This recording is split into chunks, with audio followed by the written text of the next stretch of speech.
Good day, everyone. Welcome to the Outback Packers podcast, the show where two mates from across the world have a yarn talking Packers football and everything green and gold.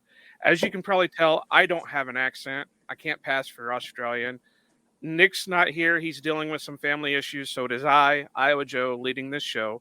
And this week, I am joined by NFLTR.com podcaster Hilmy. And he told me not to even try to bother pronouncing his last name, so we're going to just stick with Hilmy.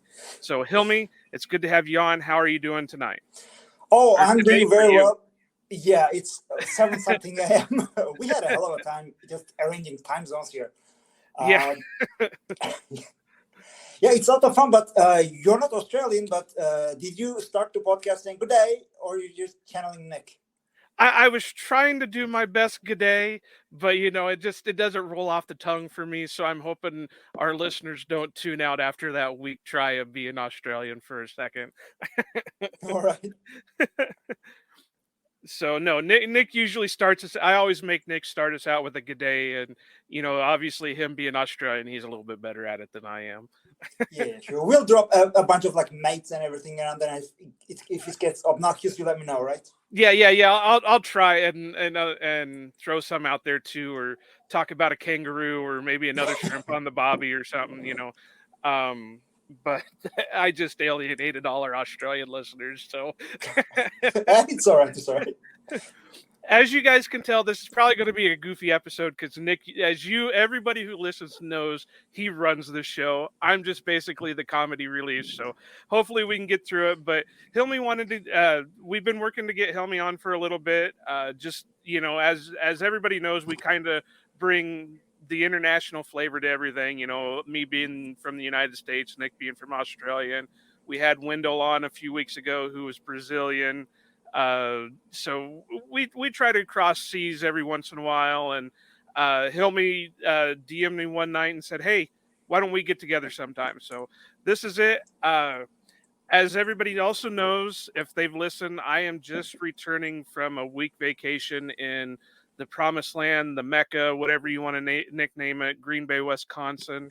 I was up there for a few of they weren't open practices, but I still can say I was up there for OTAs. They wouldn't let me in. I tried, but hey, what can you do about it? But Hilmy has some experiences being in Green Bay also.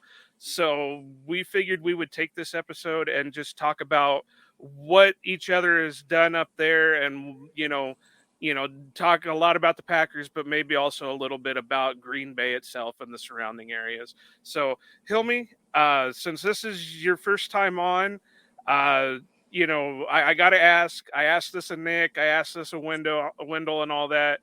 How did you, being a guy from Turkey living in Uzbekistan, become a Packers fan and podcaster? And podcaster. So I live in Uzbekistan for a year now. I'm in construction, so we move around a lot. Gotcha. So I started playing. I was always amazed by football.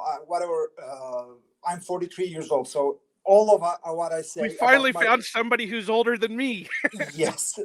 So everything I say is think late 90s, no internet, very few TV, especially in Turkey. So I was always fascinated by football, but seeing bloopers and big highlights once in a while from wherever in movies. So in 97, I entered college, and lo and behold, there's a football team in Turkey. And college football is big in Turkey. We have a bunch of teams, 30, 40 teams. So I signed up right away, broke my pinky the first day, but whatever, kept playing. Around the same time, I started watching football. We got one game a week, maybe, and it was on Fox Sports Turkey, and Fox showed NBC team, the NFC teams.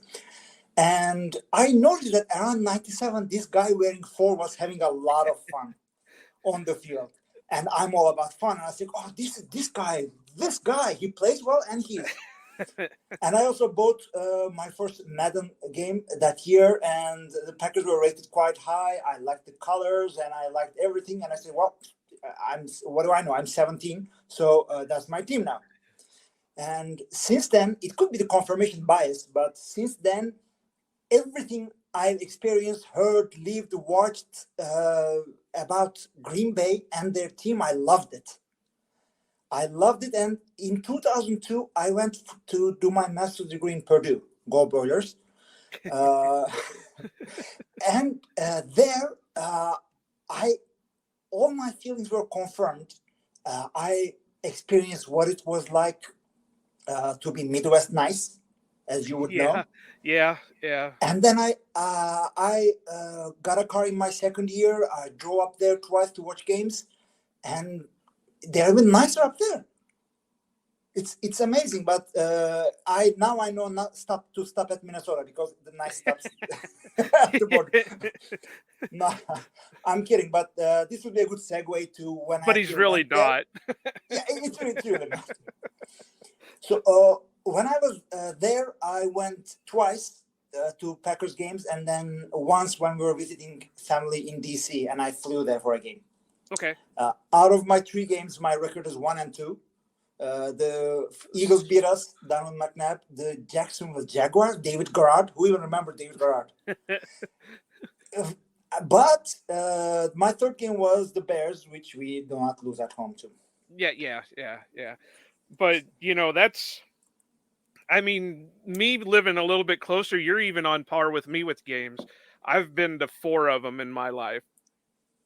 Yes. So you're even equal with me, and I live a little bit closer. Yeah. But Green Bay, they get a bad rap because of the small town. There's nothing to do. There's all this and that.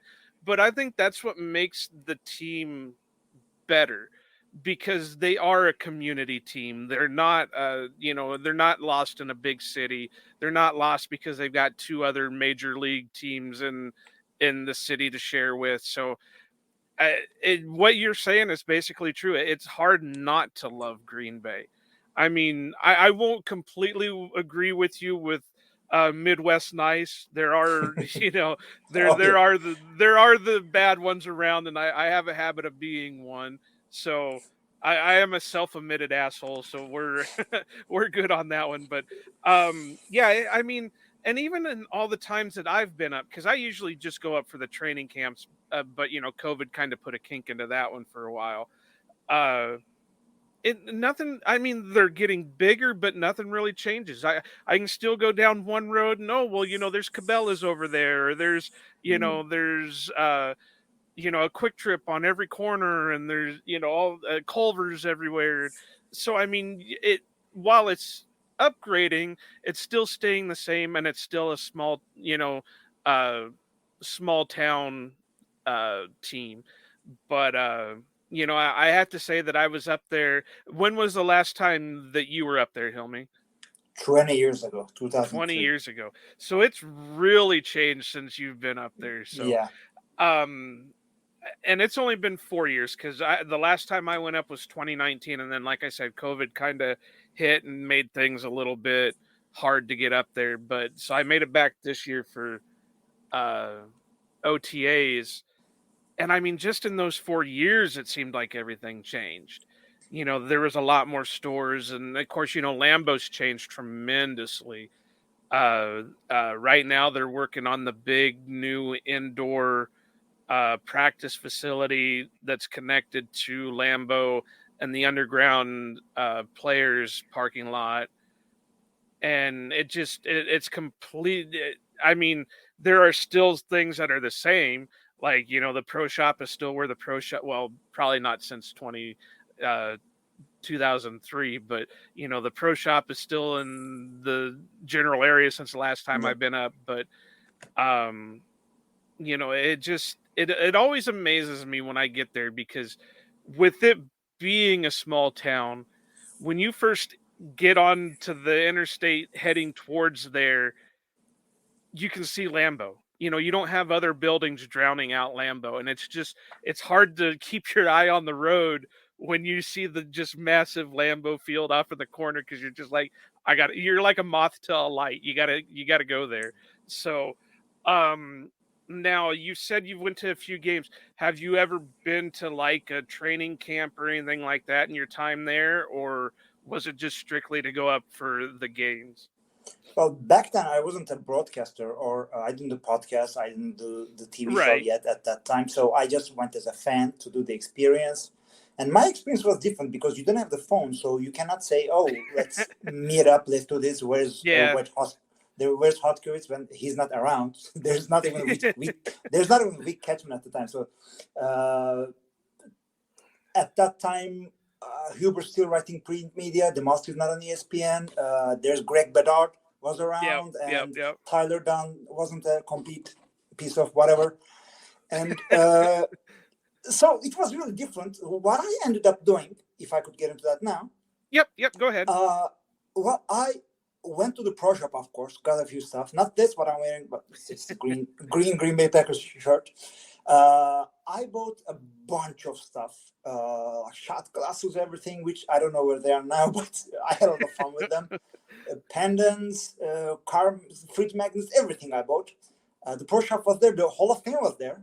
Yep. So I went there and saw 3 trophies, not 4. And then the atrium was much smaller, no title down district. So I ended up eating at the Favre's 2-minute grill. Yeah. I don't know if it's there now. It's not Favre's anymore, but as far as I know, the restaurant is still there. I can't remember I think it's like Legends or something like that. Oh, okay. If it was Rogers something grill, it would be 30 seconds because he needs less time. 2 minutes is too much time for him. Too much. Yeah. What I did end up doing is I asked around what to do. They said tailgating. All right. Yeah. So I went tailgating and I was looking around, and I didn't have a car. I did drive up there, which was a 2-door, like small, cheap sports car that I bought for $5 and sold for 1.5 when I left US. That's the best tradesman. So I went there. I didn't do tailgating, but I was ready to buy some burgers and beers and stuff. And turns out you don't do that. No. Turns out what you do is just show up. They ask you, "Hi, honey, where are you from? I'm Turkish." And then they shower you with burgers and hot dogs and beer. They're that nice. And I had a lot of time. I played games. I met people. I talked to people. We didn't exchange Instagram because we didn't have. We never exchanged Twitter. Yeah. We didn't have. And I did have Facebook, which was the Facebook at the time, 3 separate words, but they didn't because I was in a good college and they weren't. You know how it goes, you know. Yeah. It was edu web email address back then. So I didn't make connections, but I made memories. Let's say it was a lot of fun. And during the Jaguars game, it was the coldest I have been in my life. Despite the multiple layers of, I am prepared for anything. I am never caught unaware. That shocked me. I had multiple layers of socks, 2 pairs of gloves. I threw away my old coat and bought a big, thick Packers coat in the whatever shop there was there, not the pro shop, but somewhere else. And I had chemical warmers, which I had several. I broke them, put it in my hands, put it in my feet. Nothing works. Nothing worked. I had to stay another night while I thought I was going to die of the cold. And if anybody knows, I think it's the Christmas 2023 or 2024 game against Jacksonville. They beat us. That was a very cold day. I've had worse days since because for construction I move around. Right. That really shocked me, and it's the frozen tundra for a reason, guys. In Australia, people, just if you're ever going, it is not a joke. I know you're tough; nothing phases you. You deal with 6-foot spiders. It's cold up there. Yeah, I mean, I don't think anybody. I think that's why everybody drinks so heavily in the tailgating. It just is that way. That's how they can handle the cold. The coldest game that I went to was. Well, let me take that back. I went to a game in 1999, the dreaded Ray Rhodes year, and it was my grandpa got tickets from a guy that he worked with, and he gave them to me and my mom, and we went up, and it snowed. It was during November. It was around Thanksgiving, but it wasn't on Thanksgiving, and it snowed. But we didn't know because the tickets that my grandpa got were box seats, so we were inside the indoor seating. So we prepped to go up there for cold, but then when we got there, we were overheating because we were inside. We didn't have to worry about coats and all that. But the coldest game that I went to that I was actually in the bowl for was December 2014, and it was against the Atlanta Falcons, and it was the game where the Packers were up before halftime, and then Julio Jones turned it into a one-man mission to almost come back and beat the Packers. But that was probably the coldest. I think they said that it was like 20 degrees above Fahrenheit above zero, but then with the wind chill factor, it knocked it to like negative 15 degrees. And it snowed pregame, but it was one of them wet snows that as soon as it hit something, it soaked. So, the only reason we were on our feet and all that stuff was just to stay warm. We were bouncing around, bumping off against each other just to keep ourselves warm. And but that was probably the coldest, and I did end up coming back and getting sick from it. So, but I would stay with my grandpa at that time because my grandpa lived in Sheboygan, which is about an hour south of Green Bay. And I came back that night, and he looked at me, he goes, "Was it cold?" I said, "Yeah, I probably won't warm up for 2 weeks, but it was worth it." So, yeah, but it's so weird because you can go from one extreme to another. Like the early September games, it can get so hot up there, and then you turn around in October and November, it can start getting so friggin' cold up there that you never know what to prep for anymore. But yeah, I've always heard that with the tailgates. I'm not one to.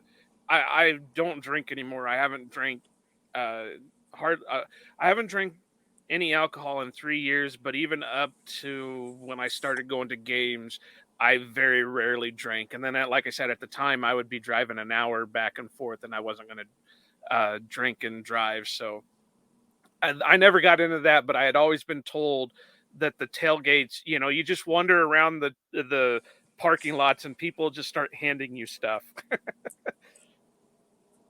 So and that's why another reason why I say Green Bay is just a great place because the fans and the people are welcoming in that aspect.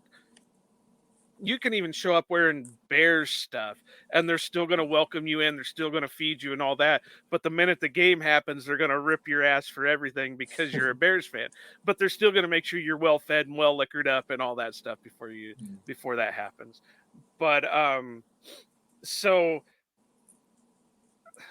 I'm trying to remember. I think I remember that Jaguars game because wasn't that the one where Donovan Darius almost took off Robert Ferguson's head, and Robert Ferguson was never the same after that? You're not talking about the clothesline on Corn Robinson, right?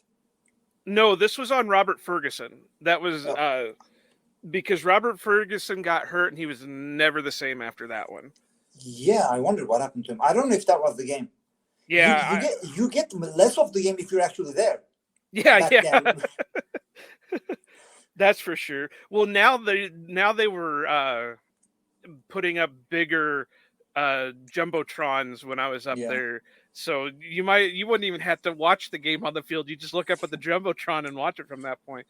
But I'm trying to remember because I think I actually remember that game because, like I said, I remember that hit on Robert Ferguson, and it almost killed me watching that hit, let alone his how he felt about it.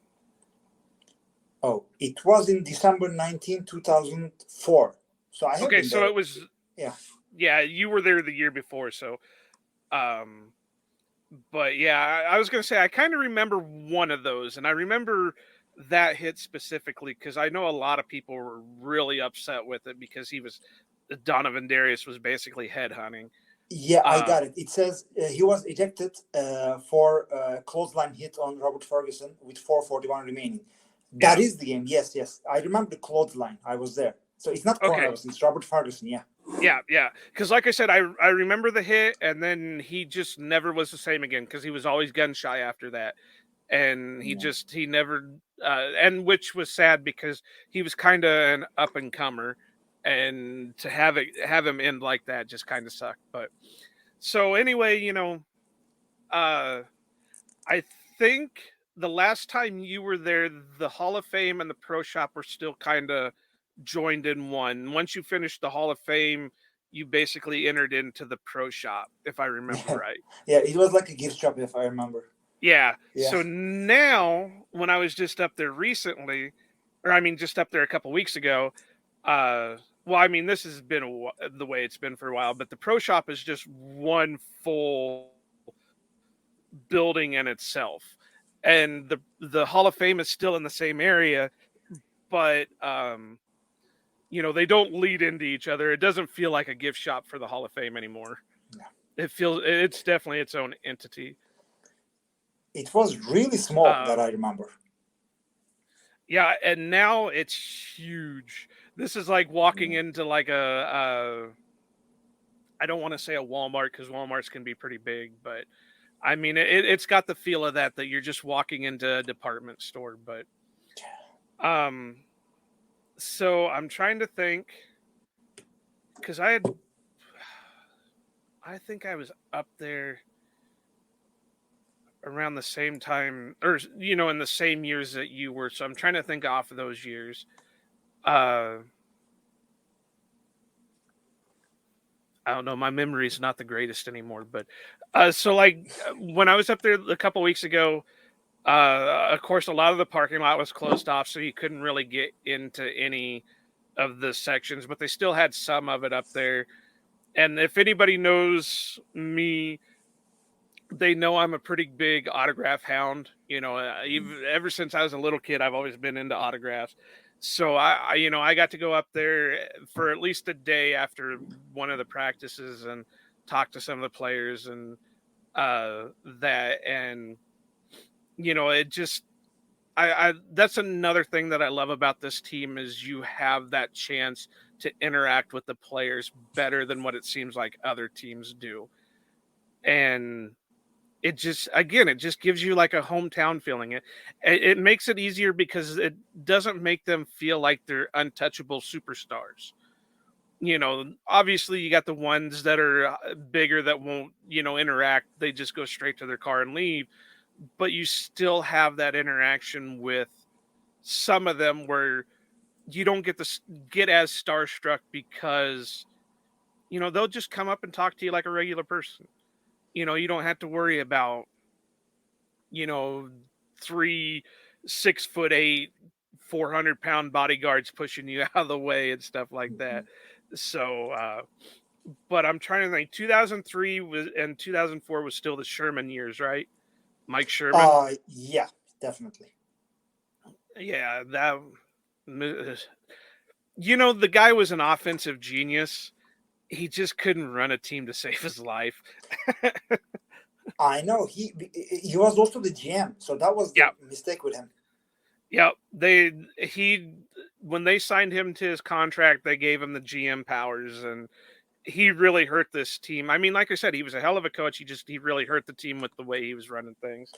Yeah, and what's funny about that is that Mike Holmgren left because they wouldn't give him GM powers.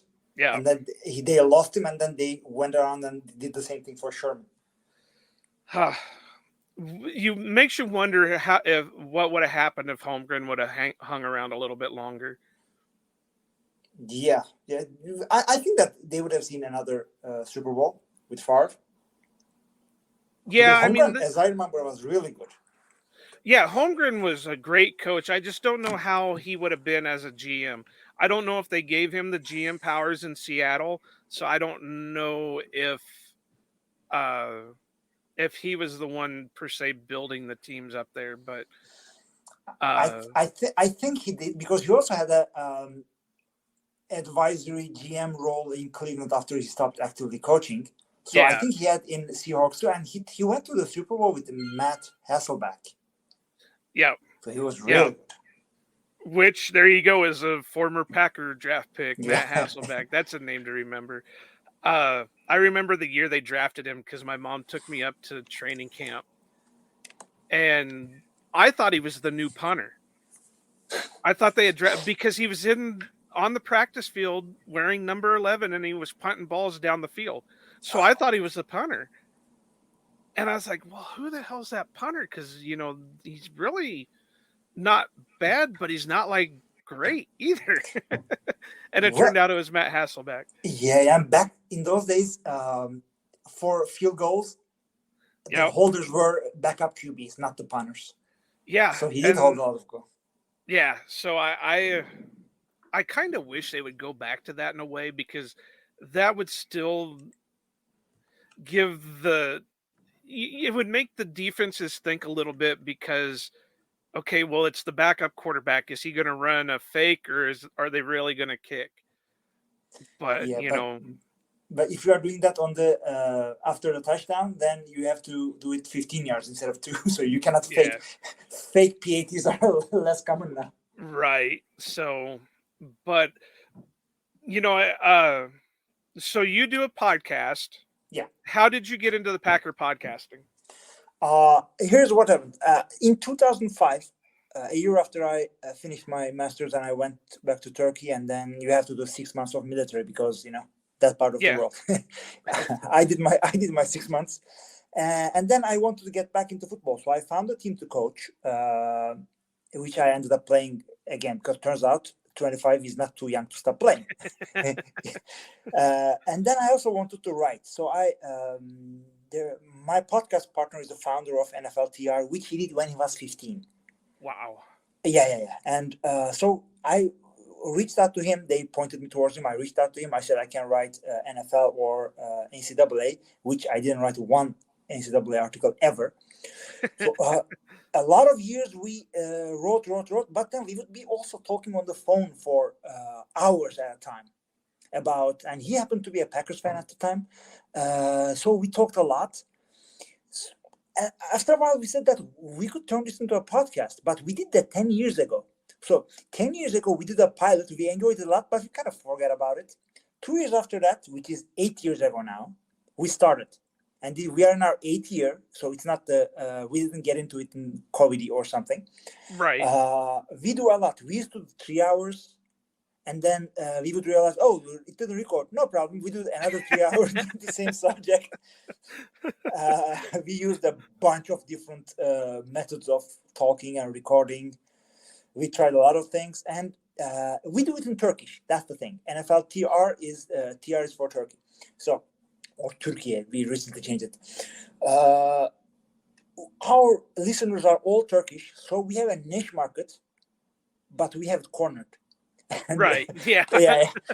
So the last 2 years there are some more podcasts popping up, because now it's all the fashion. Yeah, but we are the flagship now. We are still the best. But I enjoy watching some of the other podcasts, listening and watching.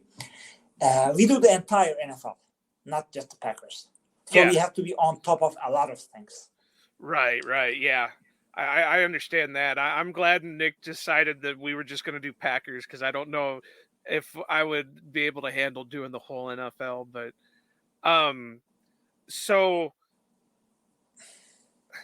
I'm trying to form a question here. So you're basically the flagship in Turkey. Well, no, let me go with this question, because this is something Nick and I have talked about before. With you being an international fan, do you find that you deep dive into a lot of other podcasts to get your information? I know, like Nick has said before, that he follows almost all Packer podcasts, just because there's not a lot in Australia, or a lot of people in Australia that he can talk to them about this stuff. So he, fills that space with podcasts and all that other stuff. Is that something you have to deal with too, or is it a big enough thing in Turkey or Uzbekistan where you're at right now, where you can get your fill? That's not a problem. Now everything's online now. So of course I hardly got any real life football interaction in Turkey, let alone Uzbekistan. I used to drive a lot for work, back and forth at one point in my life. So I downloaded and listened to a lot of podcasts, a lot of Packers podcasts too. But now I don't do as much, because I have, even though I don't live with my family now, I have very little time to do anything basically. And podcasts are too much drawn out. It's not something you go for information, But yeah, just to pretend like you're not all alone in the world, and there's like a couple guys talking Packers, and you just listen to them in a passive way while you're washing the dishes. It's sad, right. but it's a little bit not sad. I get most of my information from Packers Twitter. It's amazing how nice they are and how much on top of their things they are. And but they can be the biggest biggest babies in the world. They can have the biggest drama fights in the world. Oh, I don't want to name names, but holy hell! I mean, it's amazing because they invested so much in it. Yep. Like, now that I'm 43, I emotionally divested myself. I don't become happy or sad. I don't live and die with the Packers for the last 10 years as I used to. So it also changed since I started the podcast. I'm not a giant fan. I follow it as close as anyone. So more than a fan, I would be like maybe the world's one of the biggest Packers aficionados, or however you pronounce that. Right. So it's a giant 20-something year episode of All or Nothing on Packers that I'm watching every single day. So I'm on top of my Packers, but I don't like smash things around when we lose anymore. Last time I did that was could be the one where it went to overtime against Kurt Warner and the Cardinals. Yeah, that's been a while. Yeah, it's been a while. So, I like when we lost the Brandon Bostic game, I just said, "Oh well," and turned it off and went to sleep. Yeah. No, that's how it goes. Oh, I get you. I just, it's kind of the thing between me and Nick, where, like I said, Nick says that he spends a lot of time listening to podcasts and the Twitter and stuff like that, whereas me, I can walk down the street and be wearing something Packers, and somebody will stop me and want to talk for an hour or whatever. So I don't, I listen to some podcasts, but I don't listen to a lot of them. Not that they're not great creators. It's just, I don't need it to fill in my time. Mm-hmm. I don't want to make it sound like, they're not worth my time. No, it's just, it's different when I can walk down the street and talk to somebody for an hour compared to like Nick, who has to wait for the next podcast to drop before he can, be involved in Packers. So it's always interesting about how international fans, how much they're into it, because sometimes it feels like international fans are more invested into it than people who are actually near the teams. I mean, I've got friends in the UK that one specifically, Peter Jones, amazing guy, but he knows so much about the Packers that I couldn't even, he could probably write an encyclopedia of the Packers with the knowledge that he has for it. Whereas me, I forget, who was the running back for the Packers in, 2015. It's one of those things that I'd have to sit here and Google it before I could remember it. And then once I remember it, it's like, oh yeah, I remember that, he did this, this, and this. So it's always amazing how much more it seems international fans are invested than domestic fans. I will agree with that. And I used to do what you did. I used to wear my Packers jersey, whatever one I had at the time. I had one with number 8 and my name in the back. One of those custom ones I had, and I would wear it to bars at night in West Lafayette, Indiana, to see if I can get some conversation going. And it's not always the nicest conversation because it was Indiana. A lot of people are from Chicago, and they happen to be drunk around the times I go there. So it wasn't really nice. And when I drive up to games, how familiar are you with the song "The Bears Still Suck"? Yes, sir. That was my ringtone for years. Oh, okay. So it says there, if you drive to Soldier Field, they make you pay a toll. They do. And also, if you drive through Soldier Field with your car and chalk painted "Go Pack Go," because I'm driving up for games. So I paint car Packers this and that. I have the antenna ball wearing a cheese head and everything. I have like all Green Bay driving up to games. They harass you on the road. Yep. It's not. They are not very nice in Chicago. I know it's a bigger, colder town. Yeah. But come on. On the other hand, when I'm back in Turkey and I meet some Americans, they're usually like diplomatic missions, military. Sometimes they're missionaries, and sometimes they're just teachers. All of them are teachers. Yeah. But they're not as into football as I am.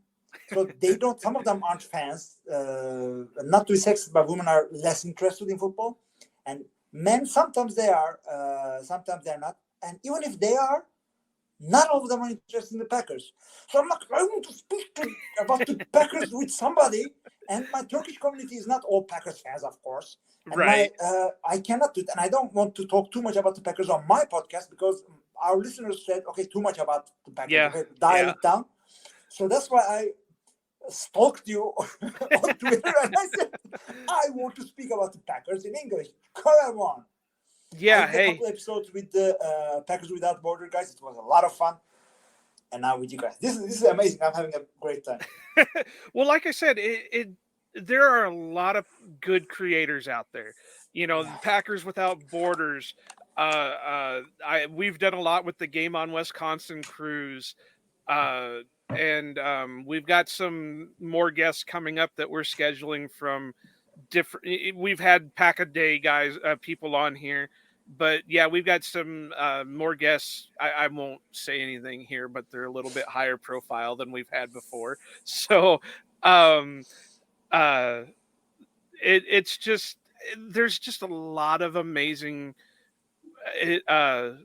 content out there that they all work together also.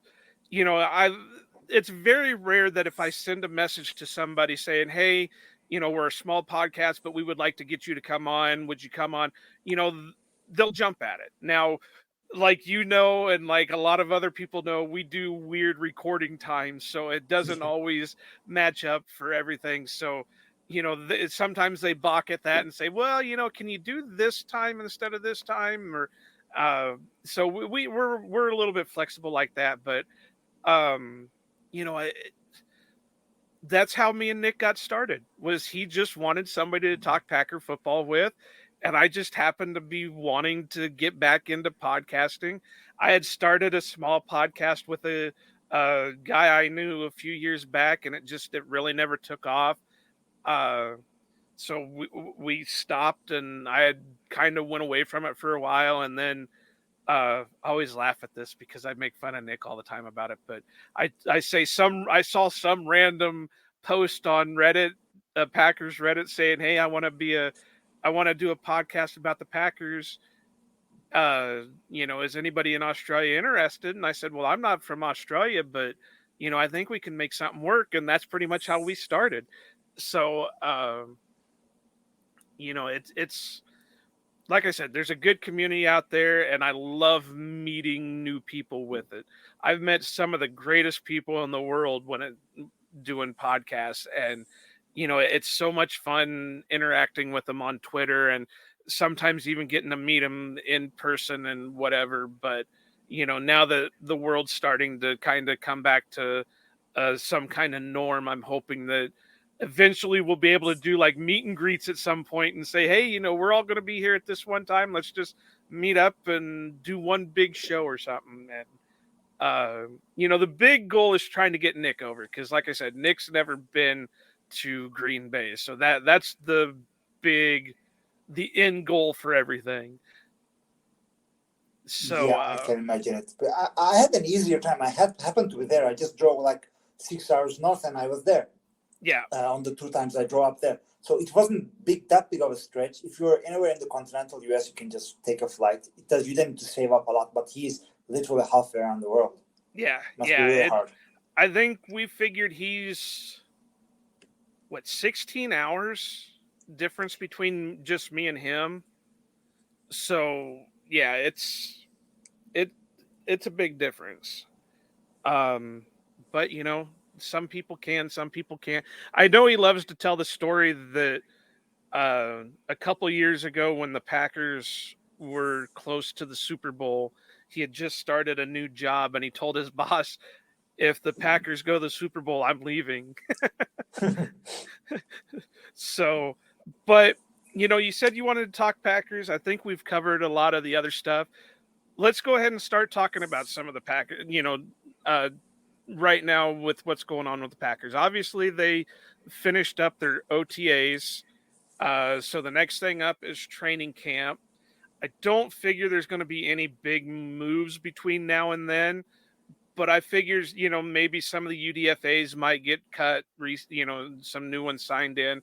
The Packers have this habit of always making some kind of roster move a week or two before the starting training camp. But how do you think the roster is filling out right now?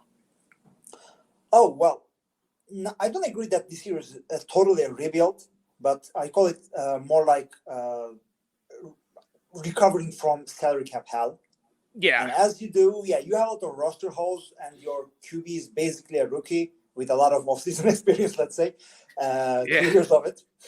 And so it's good that expectations are a little low for the Packers right now, because then this is where their draft and develop strategy really works, because it's not just not getting players through free agency. It's also you tend to go for smart, athletic guys who are raw. You could go for these guys, and that works for the Packers because they can wait a year or two. And look at how long Rashan Gary took to develop. And the way I read it and what I've seen from a few practices and what I read from beat writers I trust, a lot of the top prospects we drafted this year are raw. The tight ends, even if they're not raw, tight ends take 2-3 years to develop anyway.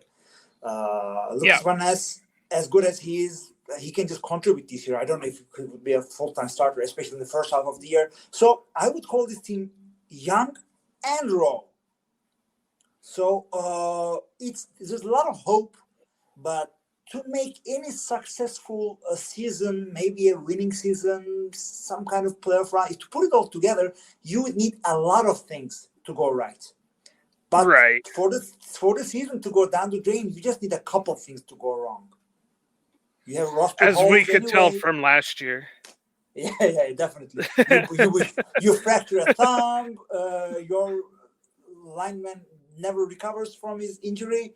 Defense, does their thing, and then suddenly you lost X in a row, and you don't recover from that.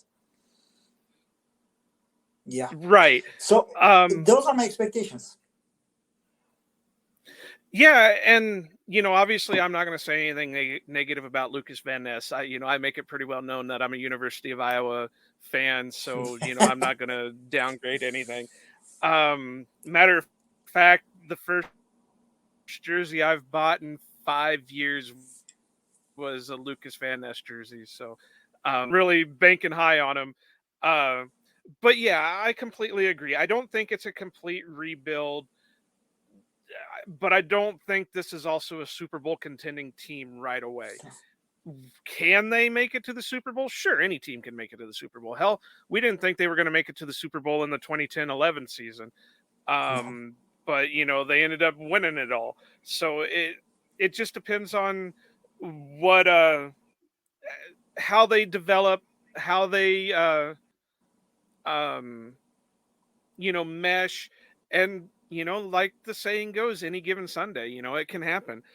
Now I know Nick went on a big breakdown of Brian Gutekunst's tenure last week's episode, so we're not going to do a complete redo of Nick's episode, but this team still has I would consider some holes that it's going to be interesting to see how they can fill the gaps with them.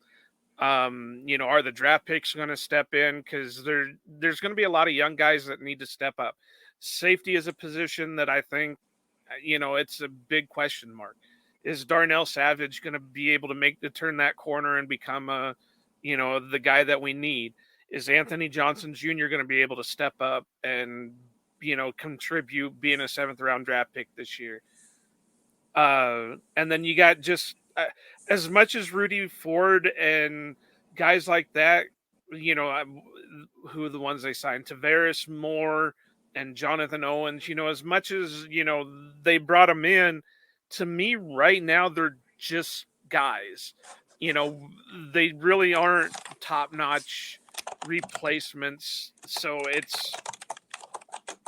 it's going to be interesting to see what they can do at that spot. And I think, like I said, that's the one glaring hole. And then number 2, I know this is a weird one, but the kicking game. We're going from, the Silver Fox, Mason Crosby, to a relatively unknown and Anders Carlson. I know they're saying good things about him in practice, but it's practice. I don't want to go on the Allen Iverson tirade of we're just talking about practice, but we're not going to know him until he gets into game situations. Exactly, and I always said that kicking is a game done with the mind, not the leg, with the head.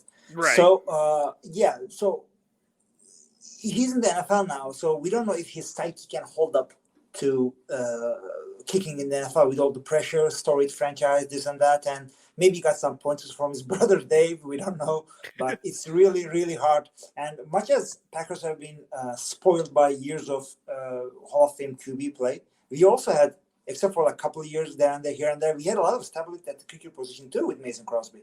So we're spoiled with that. We are not one of the teams that change 3 kickers in a year. It's just not us. So it's a concern too. And back to what you were talking about, the defensive backs, it's a big concern for me this year. I mean, if we are really talking about, do the Packers have a shot? In my experience, and I'll back it up from my years of coaching football too, if there's a problem in the skill positions or something, if a receiver can't get open, no problem. We don't pass to him, we don't throw to him, and that's fine. You can hide the bad player in the offense any day, even in the line. But in the defense, if you have a weak link in the chain, they will expose you and they will exploit you. Yep. So if you are not good at one position in the backfield, safety, it's an issue. And if you have questionable contributor in Darnell Savage, as much as I like the guy, so now that suddenly is a big area of concern. It's 2023. Everybody's passing. Who's going to help with Justin Jefferson? Can you basically cover DJ Moore now? We don't know. And our corners tend to be get injured a lot. We don't know how Eric Stokes is coming back. Jury's still out on Russell Douglas, as much as I like him too. And just one possible Hall of Famer cornerback doesn't cut it anymore in the NFL. You need 3 good cover cornerbacks and dependable safeties. We don't have that. So as good as the front 7 could be, and it should be, we have Clark, Wyatt, and the edge. We have 3 guys at edge rusher that can rotate once Gary's back. Linebackers as good as it's going to be. Kelly Campbell and the other first rounder, Quay Walker. Yeah, Quay Walker. So that's okay. But comparing to what the standard for stopping the run is in Green Bay, which is nothing. So we should be able to take a step up. But if you can't defend the pass, the defense is going to be exploited, and then Jordan Love is going to try to play hero ball a lot, and we don't know if he has it in him, especially at this point. So a lot of concerns, a lot of question marks. So we know we're not going to be getting free agents. So as you said, a lot of things, a lot of people have to step up in their first or second year. It's hard, but any shot at even winning the division, a lot of rookies have to develop very, very fast. They do. And, the Packers have had, what's the word for it? They've had success drafting the year before they need it instead of the year they do need it. But like you said, there's been injuries and everything else. As Rashawn Gary, I know Rashawn was quoted that he's prepping to start week 1. Well, that's pretty, optimistic of him. It's for an ACL injury, considering we've seen, the low side of Bakhtiari dealing with his to the high side of, Elton Jenkins dealing with his. So we've got to temper our expectations for what Rashawn, or when Rashawn is going to return, and what he's going to be like when he does return. We've got, they drafted Van Ness. He's, like you said, he's raw. They have JJ Enagbare. He really showed up last year. I know Nick and I talked highly of him all year when he was put in, but he was a rookie last year. Is he going to be able to take that next step this year and be that solid rotational guy until Van Ness gets up to speed and Rashawn gets up to speed? Preston's not getting any younger. Is he going to be able to continue to have his success, or is he going to start declining, kind of like Adrian Amos? Nobody figured Amos would drop off like he did, but that was like an immediate drop. So, and with a new starting quarterback, this defense is going to have to be relied on. They're going to have to try to cover the mistakes Jordan's going to make. Jordan, I kind of compared Jordan a little bit to Favre. And when he throws the ball, it's either going to be touchdown or interception. There's not really going to be an in-between on it unless he starts learning, okay, maybe I don't make this throw at this time. Maybe I just, make the check down and go with that. I don't try to force it in between, three defenders. So, but, the thing with him, he's got an arm on him. He's got legs so he can get outside the pocket. I hate to judge a guy off of just a small amount of time, but that little bit he was in for the Eagles game, amazing. That little bit he played against Detroit the year before, I thought was pretty good. It wasn't great. Obviously, the Packers didn't win that game, but, I thought he still was decent. There were some mistakes made, but, when aren't there mistakes made with a young quarterback? And so the preseasons I thought were pretty good. He's just got to work on a few things, but he's going to make his mistakes. We've got young receivers on that side too. They're going to make mistakes. I know Nick is the biggest Christian Watson fan you'd ever want to meet right now, but Watson is going to have his issues. He's until he gets comfortable enough and can make that step, he's going to have his issues. Dobbs is the same way. Torrey, I'm hoping, can make that next step. The three guys that were drafted this year, I'm hoping can contribute, but who knows until we actually start getting into games.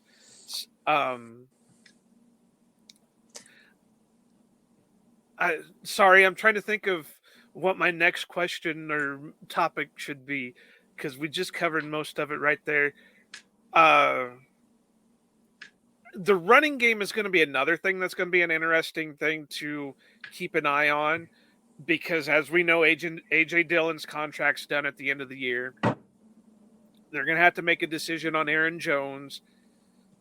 They drafted Lou Nichols in the 7th round. Mm-hmm. They got my boy Tyler Goodson there. And Goodson, from what I understand, has really been working his butt off. He actually was working out with Aaron Jones throughout the offseason. So, we could be seeing him step up. A little bit, me being the Iowa homer, hopes he does make that next step and he can continue to be a Packer. But if I take the Iowa bias out of it, I have been hearing good things out of him from the offseason. So he will be a guy I will be keeping my eye on when training camp hits.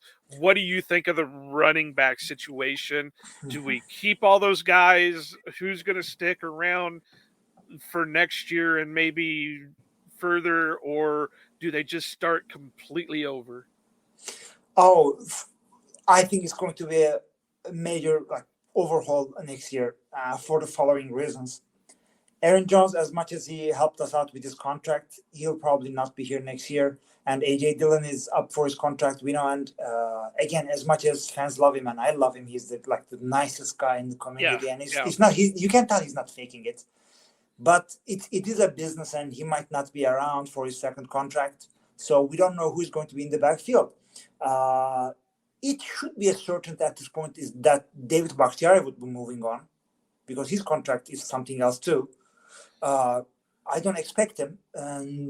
So the running game is not going to be getting so much help after this year. Add this to the fact that if Jordan Love and the receiving corps doesn't become what people hope they would become, it goes hand in hand. If he doesn't command as much respect in the pass game as Rodgers does, people are going to be keying on the run. So it's going to be harder. And, this team, since Matt LaFleur came, this team started morphing into more of a running team, as I think they should. Yeah. But it's not easy. you think you're a big physical guy, but you still have to protect your QB. So remember, in the years of like Mike McCarthy, people were criticizing him because we didn't have road graders like Dallas, and we had finesse blockers, and they were dancers. And it's not that. I know it's 2023. This team right now should be a running team. A couple of years down the road, with all the people we drafted, sure, it could be the other way. Depends on how Jordan Love turns out to be, but we will still have moderate success this year in the running game. Next year, who knows who's going to step up. And the thing about running backs is that a running back can make significant contributions and show where he is, who he is as a football player, even in their rookie year.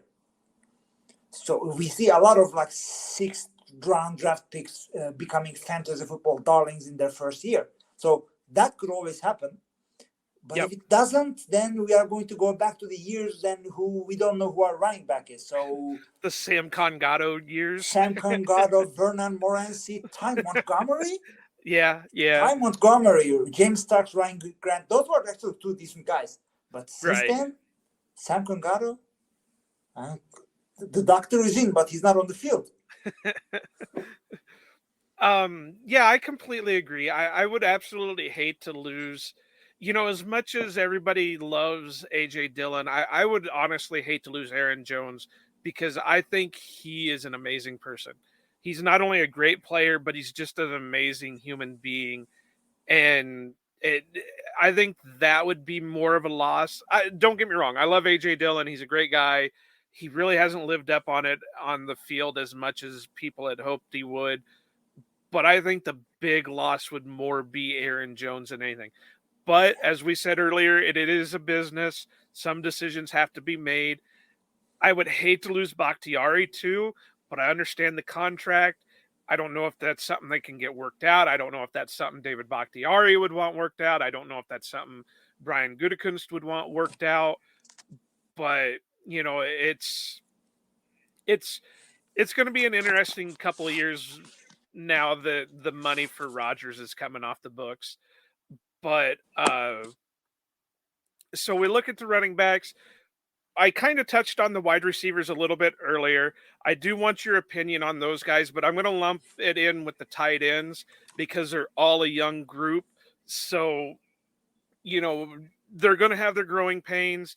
It's the first time in a long time the Packers have had, such athletic tight ends that are at a decent age. It's not a reclamation project like a Jimmy Graham or a Martellus Bennett or Jared Cook or one of those, but it's the first time we've got young athletic type tight ends. And it's the first time in a long time we have actual players at the wide receiver core. Watson, Dobbs, Turay, Reed, Wicks, and Dubose or however you pronounce his last name. Sorry, Grant. Again, if you go back to the beginning of the podcast, I'm not great with names. So, but what are your feelings on those groups as a whole?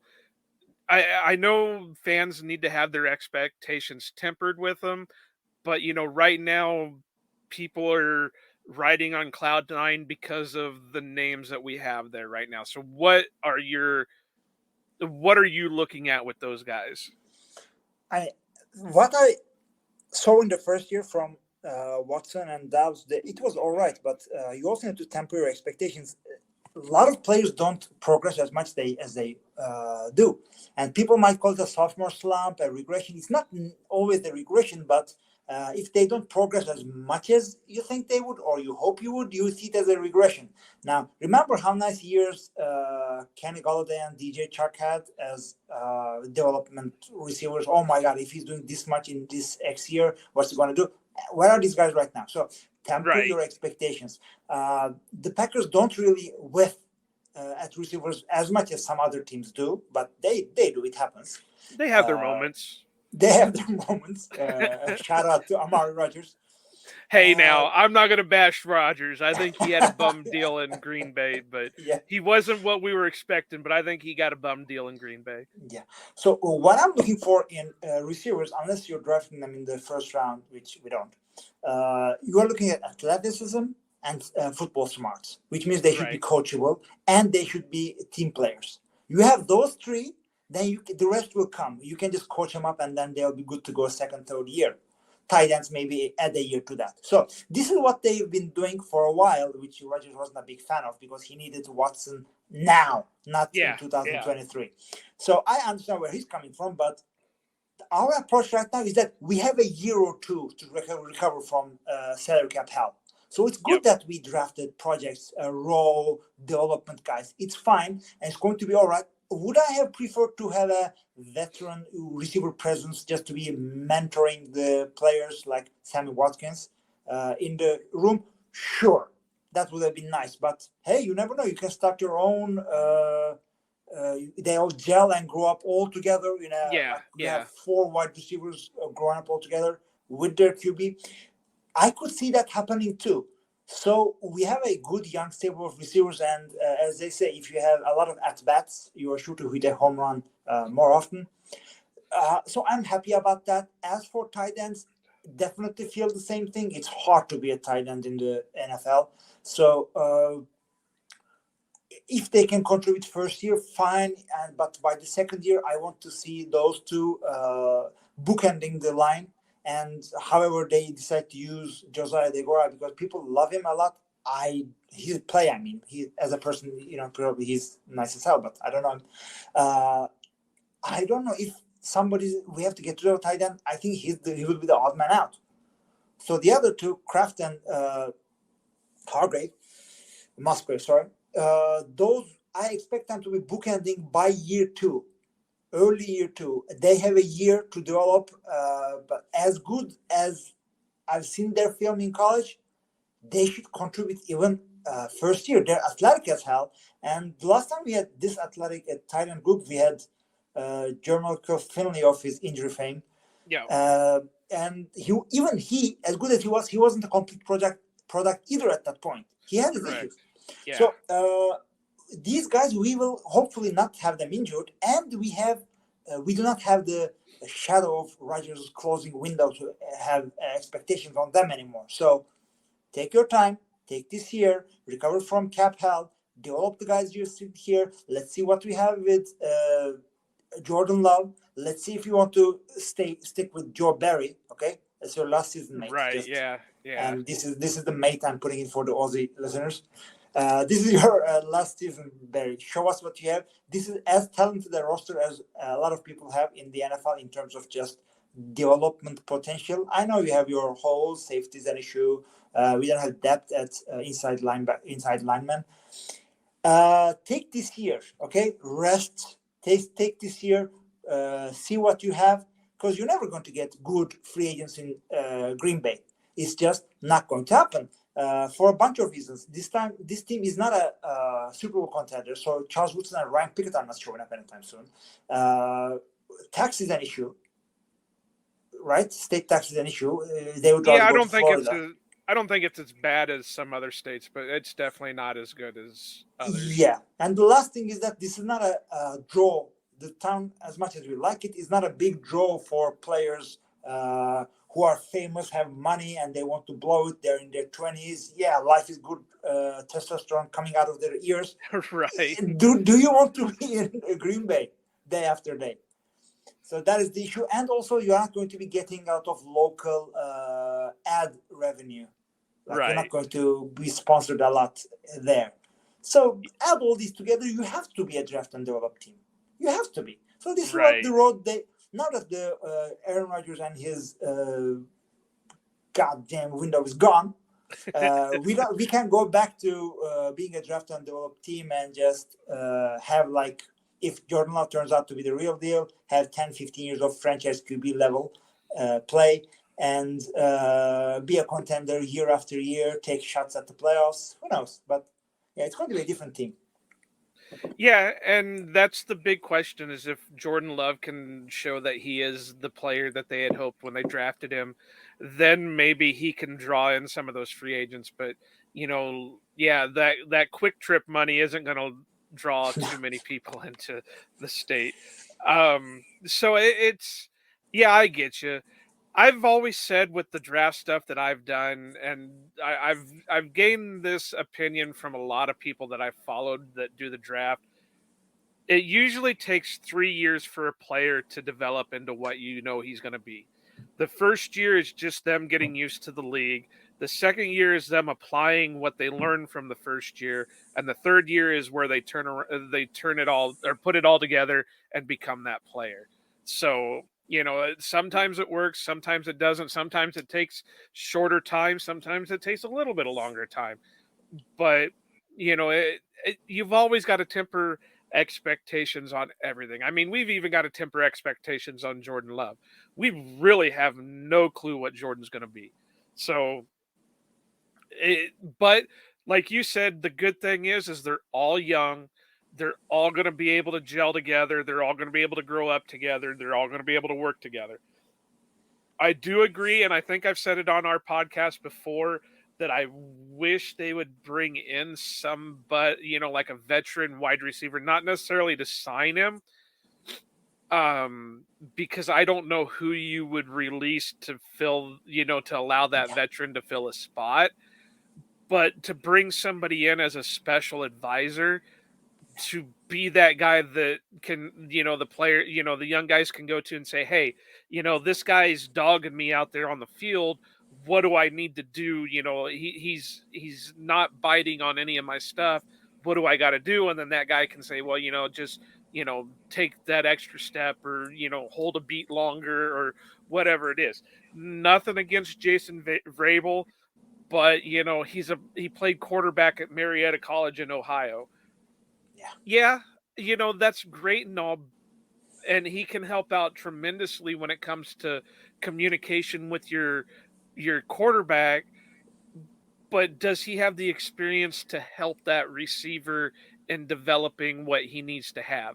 And like you said it, there's nobody on the team that really they can lean on. Right now our veterans are 3 guys that were rookies last year. So there's no leadership there. That's why I was kind of hoping they would bring Big Dog back, Mercedes Lewis, because at least he could have been a voice in there to help the young guys say, all right, take a breath, take a step back, relax, do your thing. You don't need to be the superhero and stuff like that. But, they've got a plan. I keep telling this to everybody. I'm really excited for this year because it's an unknown. This is the first time we've really had an unknown season in a long time. And it could be really good. It could be really bad. Either way, we're going to have 2 first-round draft picks next year, knock on wood. If something doesn't work out, we just start again. Yeah, and I don't think we're drafting defensive back in the first round as much as we used to, but we're still picking defenders. And last time we have 2 first-round picks. Yeah, you know what we did. But I like those picks. I stand behind them, and I share your optimism for the future in that regard as well. But as we always say, it all comes down to how Jordan Love plays. It's a good pick to begin with, and it's developed by Matt LaFleur. His career is molded by him. So how he does reflects on them too. So if he turns out to be bad, it's their jobs on the line too. Yeah. So they ride with this guy. So it makes sense. They favored him. They built Russell a little more toward him than Rodgers. So it makes sense. And Love has not 1 but 2 pairs of really big shoes to fill. Right. Good thing is Green Bay is not a rabid fan base. They're not going to hang you out to dry. Well, now summer. Well, I'm going to take a step back there because you may want to remember the first year Rodgers took over for Favre. Yeah. They were booing the poor guy at family night. At a practice, they booed him out of the stadium. So I'm not going to say they're not rabid and they won't turn on this guy quickly, but they're going to have – he's got a short leash with the fans right now. If things start going sideways, I could see them turning on him quick because it's the same kind of situation. Whereas they were ready to turn on Rodgers in a snap of the fingers because they got rid of Favre to keep Rodgers. I could see the same thing happening with Love and that. So I have a little bit more optimism on that front because people think that Rodgers' divorce, let's say, was bitter Oh boy, if you haven't seen how far it went, it was absolute hell. He showed up to training camp like, a divorce dad coming. So I want to see my kids. It was very very, very, very bad. And people loved Far a lot because before him there was nothing, and he was a lovable guy, and like it's like the hillbilly Midwestern. He could have been a Midwestern the way he was, and they got rid of him for this guy from California who is more aloof and who's and then of course they're going to stand on him. But and the relationship to mend between Favre and Rodgers took a while. It did. Considering that awkward NFL Honors night, I think it was it the SPs? I think it was NFL Honors. They were on the shared stage together. They make this awkward joke. Roger did a smirk, and they met his fences, let's say. But there's nothing like that going on between Rodgers and Love now, because he chose to, even if it is like that, or he makes it look like that, people feed off that energy. So I think Love could get a little bit more love, to make a dad joke. So a little bit more patience, but this is still the NFL. And what have you done for me lately? And put up or shut up. I agree with that, but he will not be as harshly judged as in some other colder fan bases like Pittsburgh. They would eviscerate him. Yeah. Or New York. That's why I keep saying that if I was going to follow another team, it would be the Jets right now, because I could just see the Jets fans eating Rodgers alive. I've gotten into disagreements with people, but I really think that the way the Jets fans are thinking they've got, they're basically booking their trips to the Super Bowl now. I could just see if Rodgers doesn't lead them to the promised land, that they will turn on him in a heartbeat. So but I mean, I'm not going to say they're going to be out there, ready to let loose the dogs and have their torches and pitchforks to take out Love. But I also think he's got a shortish leash because of, it's change, and who really likes to have change.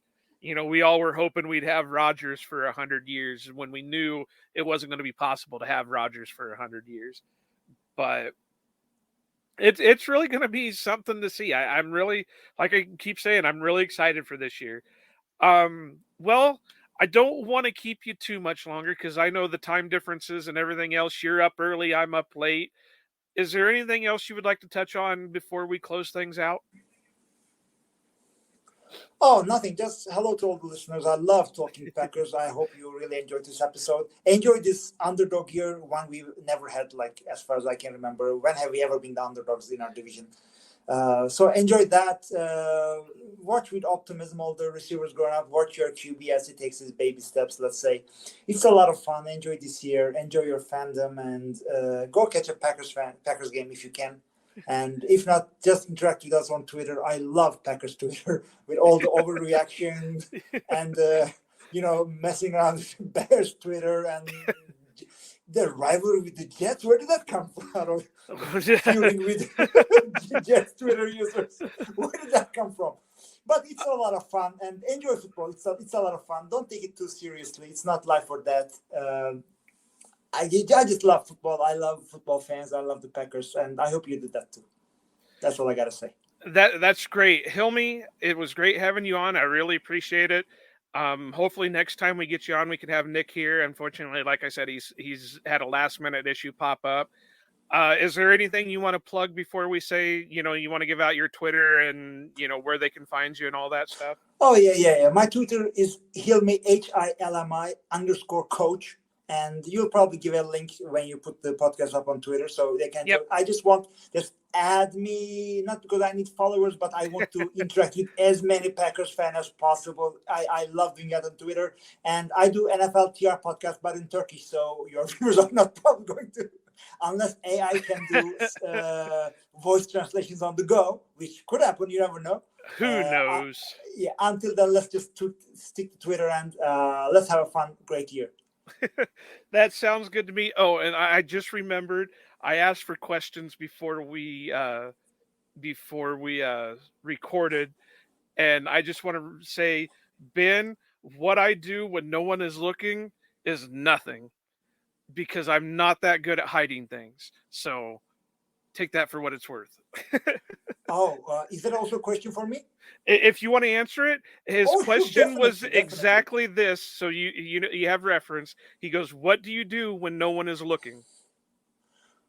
I'm a man. We do nothing in the blink of an eye. Just if we don't have to do anything, then we do just that. Nothing. I just sit around and look around. Yeah. I don't need to talk to anyone. I don't need to do anything. But now I'm going through my midlife crisis, so I'm trying to get in shape a lot. So I torture myself a lot. I feel you. Yeah, if anyone coming up to that age, it will happen to you. Testosterone drops while people, your own son starts becoming an athlete, and it hurts, and I want to be in shape. I can't lift anything, and it takes a week to recover from a leg workout. So, yeah, that's what's going on. But nope. Normally Nick would have this nice little send off for everything, but I'm not Nick, and I didn't prep a lot for this, so I'm going to go back and read one of his old ones. Why waste? Why waste? So you can find our podcast at Outback_Packers on Twitter. You can find Nick at Nicholas GRGR. You can find me at Iowa_Joe86. Please do like and subscribe. Give us a rating, whatever you got to do. We really want to bump up. We want to get out there. Like I said, if we can really make this into something, hopefully we can get Nick over here to visit Lambeau one of these days. But we need your guys' help, because without you, we're basically talking to nothing. So, please do like and subscribe. Find us anywhere you listen to podcasts. If we're not on the platform you listen to, let me know. Send us a message, and I will make sure we get there as soon as we can. So with that all being said, I hope you guys have a great evening. Himley, it was great to have you on. You enjoy your day. I'm going to enjoy my night. Go Pack Go, and I'll see you later. Bye, guys.